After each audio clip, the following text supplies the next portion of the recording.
Mateo 5, versículo 23 al 26, nos habla de un tema importante y un tanto interesante, ya que este pasaje se utiliza en círculos tradicionales católicos para mencionar que el purgatorio es mencionado en estos versículos.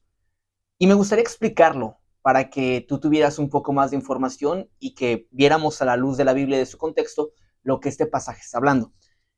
Mateo 5 está hablando acerca de las bienaventuranzas, el Sermón del Monte inicia con esto. Y el Sermón del Monte se abarca desde Mateo 5, del versículo 1 hasta por ahí del capítulo 7. Y es interesante ver cómo el Señor Jesucristo, después de las bienaventuranzas, habla acerca de la sal de la tierra, habla acerca de la luz del mundo, habla acerca de la ley y después habla acerca de la ira. De hecho, en el versículo 21 dice, oíste que fue dicho a los antiguos, no matarás, y cualquiera que matare será culpable de juicio. Pero yo os digo que cualquiera que se enoje contra su hermano será culpable de juicio, y cualquiera que diga necio a su hermano será culpable ante el concilio, y cualquiera que diga fatuo quedará expuesto al infierno de fuego. El Señor Jesucristo está hablando y reinterpretando la ley de manera diferente de lo que los escribas y fariseos habían interpretado. Es por eso que la Biblia nos enseña en el versículo 22, pero yo os digo, dando a entender que el dicho de los antepasados era diferente a lo que él iba a enseñar. Ahora, entramos en el tema. Versículo 23 dice, por tanto, si traes tu ofrenda al altar y allí te acuerdas de tu hermano, tiene algo contra ti, deja ahí tu ofrenda delante del altar y anda y reconcíliate primero con tu hermano. Entonces ven y presenta tu ofrenda.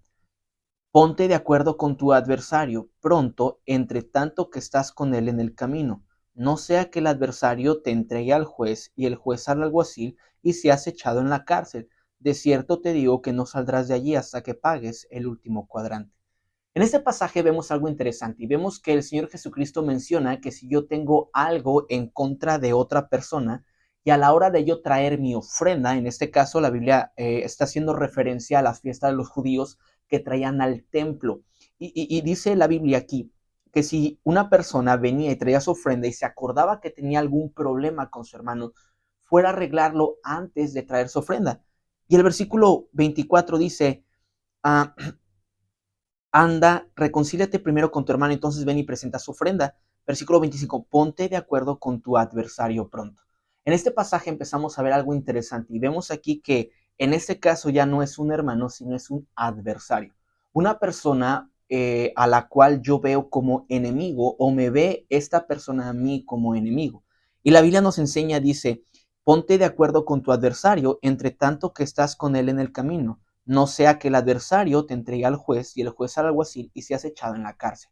El contexto inmediato de este pasaje está hablando acerca del perdón, está hablando acerca del enojo y está hablando acerca de una deuda que hay entre dos personas.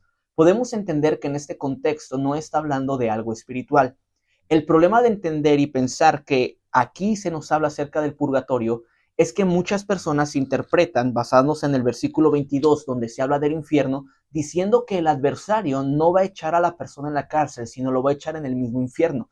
Sin en cambio, la Biblia especifica de manera muy puntual que el adversario lo va a entregar al juez, el juez al alguacil y se hace echado en la cárcel.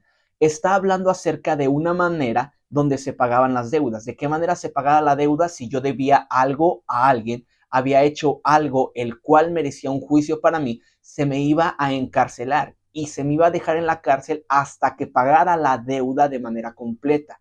Esto es lo que nos menciona el versículo 26. De cierto que no saldrás de allí hasta que pagues el último cuadrante. En este caso, esta palabra pagar en el griego es la palabra apodidomi, que literalmente está hablando acerca de pagar una deuda económica. Estamos hablando de que el Señor Jesucristo está diciendo aquí y está enseñando a que yo debo de pagar mis deudas antes de que yo tenga un problema con la justicia y que la justicia me eche a mí en la cárcel hasta que pague el último centavo de esa deuda. En este pasaje nunca está hablando acerca del purgatorio. Ahora quisiera mencionar algo interesante. Si esto hablara de un tema espiritual, a donde el adversario es el diablo, entonces aquí está medio rara la interpretación de la iglesia tradicional. Porque si el adversario es el diablo, la Biblia me enseña que me tengo que poner de acuerdo con mi adversario.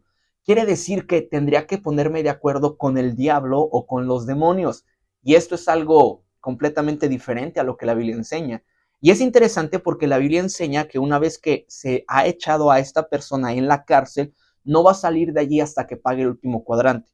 Si la interpretación católica romana es cierta, entonces el adversario es el diablo, entonces yo tengo que ponerme de acuerdo con el diablo, y esto no debería ser así. Y en segundo lugar, la Biblia especifica que una persona no sale de ese lugar hasta que no pague el último cuadrante. Eso quiere decir que entonces toda oración, súplica o ruego, ofrenda que yo dé por los muertos para que salgan del purgatorio, adivinen qué, no sirve para nada. ¿Por qué? Porque la Biblia enseña que la persona tiene que pagar allí hasta el último cuadrante. Ahora es por eso la importancia de interpretar las cosas bajo su contexto. En este pasaje no nos habla acerca de un estado espiritual o de un purgatorio. Nos está hablando literalmente de una cárcel física, donde una persona era echada por no pagar sus deudas. Espero haberte ayudado. Dios te bendiga.